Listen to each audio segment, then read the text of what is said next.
वसीम बरेलवी साहब लिखते हैं कि अगर हूसलों पर आँच आए तो टकराना ज़रूरी है, जो जिंदा हो तो जिंदा नजर आना ज़रूरी है।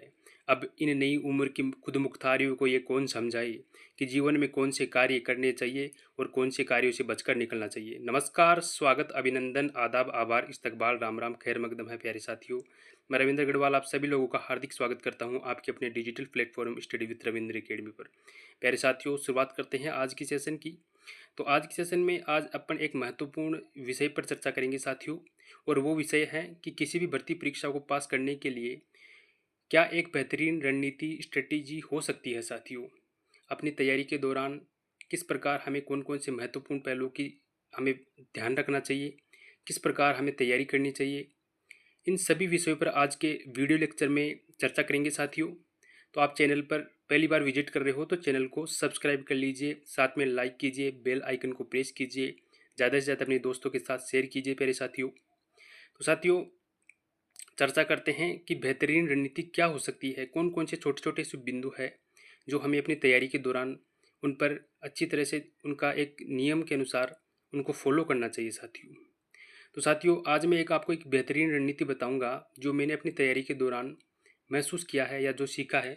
उन सभी पहलुओं पर आज के वीडियो लेक्चर में चर्चा करेंगे प्यारे साथियों। तो साथियों, अगर आप पूरी मेहनत, पूरी ईमानदारी और पूरी डिसिप्लिन के साथ अगर इस स्ट्रेटेजी को फॉलो करते हो तो निश्चित रूप से आपको कहीं ना कहीं फ़ायदा होगा मेरे प्यारे साथियों। तो साथियों, मैं आज आपको 5 ऐसे महत्वपूर्ण छोटे छोटे बिंदु बताऊंगा जिनको आपको अपनी तैयारी के दौरान विशेष रूप से ध्यान रखना है और इनको एक क्रमबद्ध रूप से इनको फॉलो करना है प्यारे साथियों। वो बिंदु कौन कौन से हैं साथियों? तो सबसे जो पहला महत्वपूर्ण टॉपिक है साथियों, दोस्तों क्या होता है कि कई बार हम क्या होता है कि साथियों 1 साल, 1.5 साल, 2 साल एक अच्छी तैयारी करने के बावजूद भी हमारा परिणाम हमें सकारात्मक नहीं मिल पाता है साथियों। तो उसका कारण होता है कि हमारी तैयारी के दौरान हमारे से कहीं ना कहीं कोई छोटी छोटी गलतियाँ हो जाती हैं जिसकी वजह से हमें उतना बेहतर रिजल्ट नहीं मिल पाता है जितना हमने अपनी तैयारी में जितना मेहनत की है उसके अकॉर्डिंग हमें रिजल्ट नहीं मिल पाता है साथियों। जिसके बाद हमें एग्ज़ाम के बाद महसूस होता है कि हमारा कौन सा टॉपिक था वो कमज़ोर था या कौन सा जो विषय था वो कमज़ोर था। उसके बाद हम पछताते हैं कि उस टॉपिक या सिलेबस को पहले अच्छे से कवर कर लेते तो शायद थोड़ा परिणाम अच्छा आ जाता साथियों। तो साथियों, सबसे जो पहला टॉपिक है तैयारी स्टार्ट करने से पहले, जो सबसे पहला टॉपिक है वो है कि साथियों, आप चाहे किसी भी भर्ती परीक्षा की तैयारी करें, आपको सबसे पहले हमारे को क्या करना है कि जो हमारा पाठ्यक्रम या जो सिलेबस है, पाठ्यक्रम या सिलेबस है, उसका आपको प्रिंट आउट निकलवाना है साथियों। आप कहीं भी मित्र की दुकान से या जहाँ कहीं भी आपकी व्यवस्था हो उसके अकॉर्डिंग 10 या 20 रुपये लगते हैं साथियों। आपको सिलेबस का प्रिंट आउट निकलवाना है साथियों। सिलेबस को प्रिंट के रूप में निकलवाना है। ऐसा कभी नहीं करना है कि सिलेबस को आप इंटरनेट से डाउनलोड करके अपने फ़ोन में रख ले साथियों। ऐसे नहीं करना है साथियों। आपको 10 या 20 रुपये लगेंगे। अपने को सबसे पहले सिलेबस का प्रिंट आउट अपने पास होना चाहिए, पूरा सिलेबस अपने पास होना चाहिए साथियों, ताकि हम एक एक की टॉपिक या एक एक चीज़ पे आराम से अपने जो पेन से उसे मार्क कर सके कि ये टॉपिक क्लियर हो चुका है। अच्छे से उसके बारे में थोड़ा सा अध्ययन कर सकेंगे कि कौन कौन से टॉपिक रह रहे हैं, क्या है, सब कुछ चीज़ें अच्छी रह पाएगी अगर अपने पास प्रिंट आउट सिलेबस रहेगा साथियों। तो प्रिंट किया हुआ सिलेबस सबसे पहले तो अपने पास होना चाहिए। उसको सिलेबस को अच्छे से पढ़ना है, समझना है कि कौन कौन से टॉपिक अपने सिलेबस में हैं। कुल मिला के अपने को अपना पूरा सिलेबस है वो याद रहना चाहिए साथियों। बिल्कुल अच्छी तरह से याद होना चाहिए कि अपने सिलेबस में कौन कौन से टॉपिक है। बिल्कुल रटा हुआ होना चाहिए कि हाँ, ये टॉपिक हमारे सिलेबस में है या नहीं है साथियों। तो सबसे पहला काम है सिलेबस का प्रिंट निकलवाना है और उसको अच्छे से याद करना है, समझना है साथियों। तो पहला टॉपिक अपना हो, पहला महत्वपूर्ण बिंदु हो गया साथियों कि पाठ्यक्रम या सिलेबस को अच्छे से याद करके समझना है साथियों। नेक्स्ट महत्वपूर्ण बिंदु, दूसरे महत्वपूर्ण बिंदु की बात करते हैं साथियों। जो पुराने प्रश्न पत्र है, आप जिस भर्ती परीक्षा की तैयारी कर रहे हैं उसके आज तक जितने भी पुराने प्रश्न पत्र है उनको आप चाहे इंटरनेट से डाउनलोड कर लो या जहाँ कहीं भी आपको मिले, कोई इसकी बुक आती हो, तो आप पुराने प्रश्न पत्रों का अध्ययन करें साथियों। पुराने प्रश्न पत्रों का अध्ययन करें, एनालिसिस करें साथियों। एनालिसिस करें कि जो प्रश्न पत्र में जो क्वेश्चन है वो किस लेवल के आ रहे हैं और किस लेवल तक अपने को पढ़ना है, ये पुराने प्रश्न पत्रों से पता लगेगा साथियों। ओल्ड क्वेश्चन पेपरों का अच्छे से एनालिसिस करना है हमें। ये ओल्ड क्वेश्चन पेपर बताते हैं कि हमें किस प्रकार और किस लेवल तक पढ़ना है साथियों, और क्वेश्चन है वो टॉपिक में कहाँ से बनता है साथियों, ये हमें पुराने प्रश्न पत्र से ही पता लगेगा साथियों।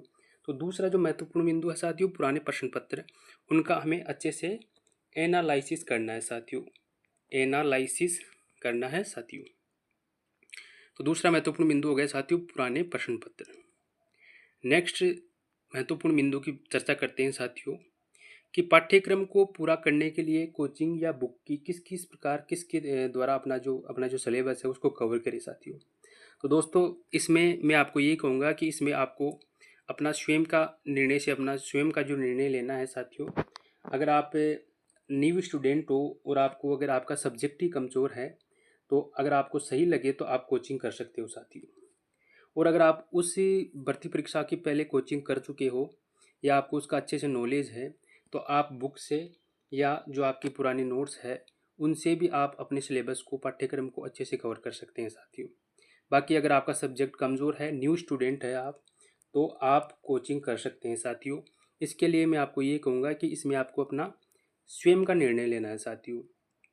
लेकिन इसमें एक चीज़ का याद ध्यान रखना है साथियों। मान लीजिए कि आप कहीं से कोचिंग कर रहे हैं, तो कोचिंग करते समय आपको क्या है साथियों कि जैसे जैसे आपको कोचिंग में जो जो टॉपिक पढ़ाया जा रहा है उसको उसी दिन कवर करना है साथियों। मान लीजिए आपको कोई टॉपिक पढ़ा दिया, उसको उसी टाइम पे कवर करना है साथियों। ऐसे नहीं है कि एक बार पूरा सिलेबस कर लेते हैं उसके बाद में अपन इसको रिवाइज करेंगे साथियों, ऐसा नहीं करना है। साथ के साथ जो कोचिंग में या आप सेल्फ स्टडी कर रहे हो, तो साथ के साथ में एक बार पूरे सिलेबस को एक बार अच्छे से पढ़ना है साथियों, समझ के पढ़ना है साथियों। तो चाहे कोचिंग करो चाहे सेल्फ स्टडी करो, लेकिन पहले पहले बार आपको टाइम तो ज़्यादा लगेगा साथियों, लेकिन पहले पहले बार में आप अच्छे से समझ के पूरे सिलेबस को एक बार अच्छे से समझ के कवर करिए साथियों। तो आप कोचिंग करते हो तो आप साथ साथ अपना सिलेबस है वो पाठ्यक्रम उसको कवर करते चलो, साथ में जो लिखाते हैं जो पढ़ाते हैं उन्हें रिवाइज करो साथ के साथ साथियों। तो पाठ्यक्रम को पूरा करना है एक बार अच्छे से। उसके बाद में जो चौथा महत्वपूर्ण बिंदु है साथियों, वो है साथियों रिवीजन। मैं मानता हूँ साथियों किसी भी भर्ती परीक्षा को क्रैक करने का जो सबसे दो महत्वपूर्ण ऐसे आधार स्तंभ है वो आपको सिलेक्शन के नज़दीक ले जाते हैं साथियों। उनमें है साथियों एक तो है रिवीजन, और एक अभी मैं आगे आपको और बताऊंगा साथियों। तो रिवीजन आप जितनी बार करोगे साथियों उतनी ही आपके सिलेक्शन के चांसेस बढ़ते हैं। अच्छे से रिवीजन करना है, समझ के रिवीजन करना है, और ज़्यादा से ज़्यादा बार रिवीजन करना है साथियों। जितना ज़्यादा हो सके उतनी ज़्यादा बार रिवीजन करना है प्यारे साथियों। तो रिवीजन पर विशेष फोकस रखना है। कोई टॉपिक कमज़ोर है उसका ज़्यादा से ज़्यादा रिवीजन करना है।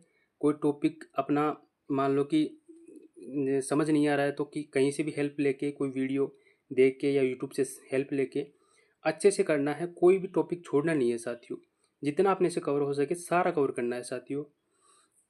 तो ज़्यादा से ज़्यादा रिवाइज करना है साथियों। रिवीजन ज़्यादा से ज़्यादा होगा उतने ही अपने सिलेक्शन के चांसेस बढ़ जाते हैं साथियों। पांचवा जो महत्वपूर्ण बिंदु है साथियों वो होता है, मैंने चौथा बताया था कि महत्वपूर्ण बिंदु एक तो है वो रिवीजन, और जो जो पांचवा है वो है ज़्यादा से ज़्यादा टेस्ट पेपर साथियों। रिवीजन और टेस्ट पेपर ये सबसे ज़्यादा सिलेक्शन देने के या सिलेक्शन लेने के सबसे ज़्यादा इनसे ही अपने को प्रॉफिट होता है साथियों। रिवीजन करने के बाद में हमें ज़्यादा से ज़्यादा टेस्ट देने हैं। टेस्ट देने के बाद अच्छा थोड़ा साथियों आपको मैं बता देता हूँ कि टेस्ट देने का तरीका क्या होना चाहिए साथियों।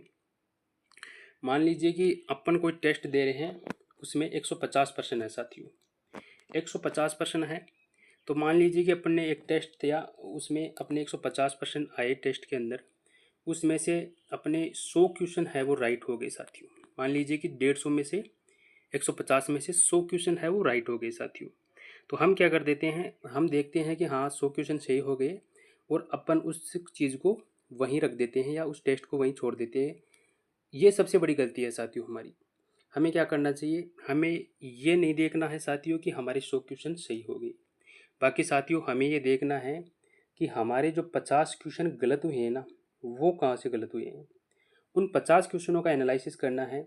जो 50 क्वेश्चन गलत हो रहे हैं ना, उसका मतलब है कि वो जो टॉपिक है वो या तो अपने कमज़ोर है, या थोड़ा उनमें से क्वेश्चन को 1 2 4 5 से 10% मान लो सिलेबस से बाहर भी हो गए, तो 40 क्वेश्चन तो मान लो सिलेबस में है, तो वो टॉपिक अपने कमज़ोर रह रहे हैं साथियों।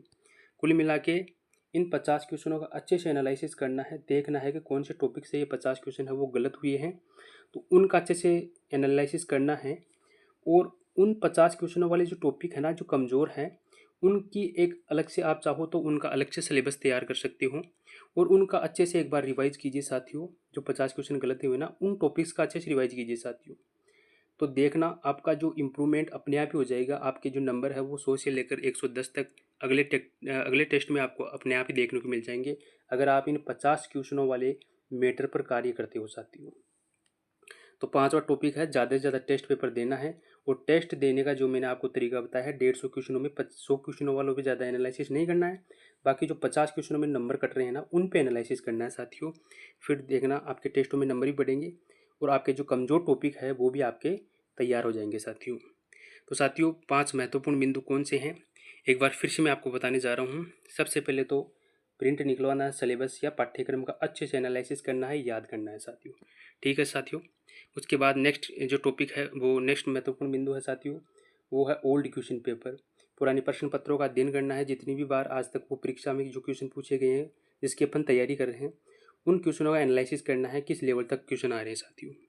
उसके बाद तीसरा महत्वपूर्ण बिंदु है साथियों, पाठ्यक्रम को पूरा करने के लिए कोचिंग या बुक, यानी जो भी आपका जिससे भी आप कर रहे हो, लेकिन आप एक बार अच्छे से उसे पाठ्यक्रम को पढ़ ले बढ़िया तरीके से कुल मिला के।